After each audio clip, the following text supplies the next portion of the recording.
नमस्कार दोस्तों, स्वागत है आज के वीडियो में आप सभी का। दोस्तों, मासिक शिवरात्रि का बहुत ही विशेष महत्व होता है। कहा जाता है कि इस दिन भगवान शिव जी को प्रसन्न करने का बहुत ही बढ़िया अवसर होता है। तो आप इस दिन कुछ विशेष उपाय करके महादेव को प्रसन्न कर सकते हैं। तो आज हम आपको जो उपाय बताने वाले हैं, इस उपाय में सिर्फ आपको 2 चीज़ें लगेंगी, 2 बेलपत्र और 1 लोटा जल। यही 2 चीज़ों की आवश्यकता होगी। तो आइए जानते हैं कि इस उपाय को हमें कैसे करना है।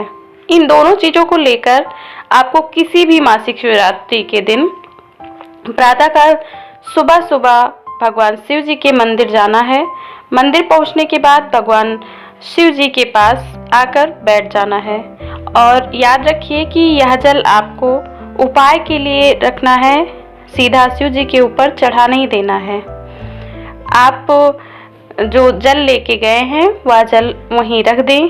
आपको भगवान शिव जी के पास बैठकर बेलपत्र को निकाल लेना है, जिसमें सबसे पहली बेलपत्र को आपको भगवान शिव जी के जलाधारी पर समर्पित करना है।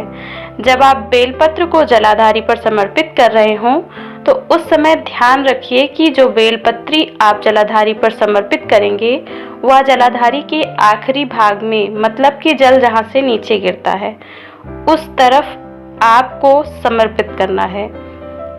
और बेलपत्र की डंडी का मुख होगा वह आपको जलाधारी के ऊपर रख देना है, जहाँ से जल नीचे गिरता है उस तरफ करके रखना है। और बीच वाली जो बड़ी पत्ती का मुख भगवान शिव जी की तरफ करना है। जब आप दूसरी बेलपत्र चढ़ाएंगे तो इसे आपको भगवान शिव जी की शिवलिंग पर चढ़ाना है।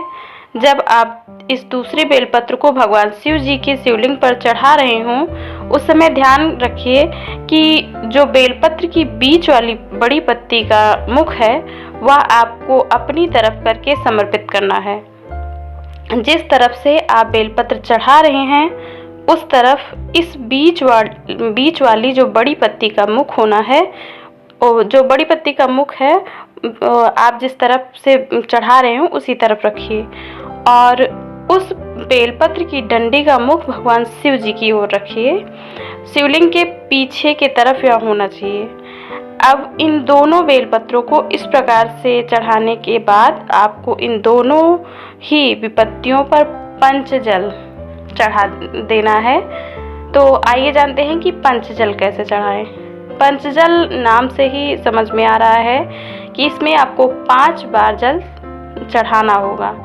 इन दोनों स्थानों पर आपको इन दोनों बेलपत्रों को समर्पित करने के बाद उन दोनों स्थानों पर आपको अपने उस 1 लोटा जल से 5 बार थोड़ा थोड़ा जल करके समर्पित कर देना है।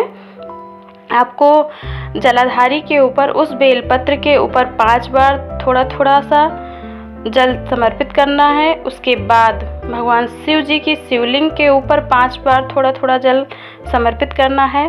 जैसे ही आप पंचजल इन स्थानों पर समर्पित कर देते हैं उसके बाद भगवान शिव जी से अपने मन की कामना बोलनी है या जिस काम के लिए आप यह उपाय कर रहे हैं उसे बोलना है। यह उपाय बहुत ही कारगर माना गया है।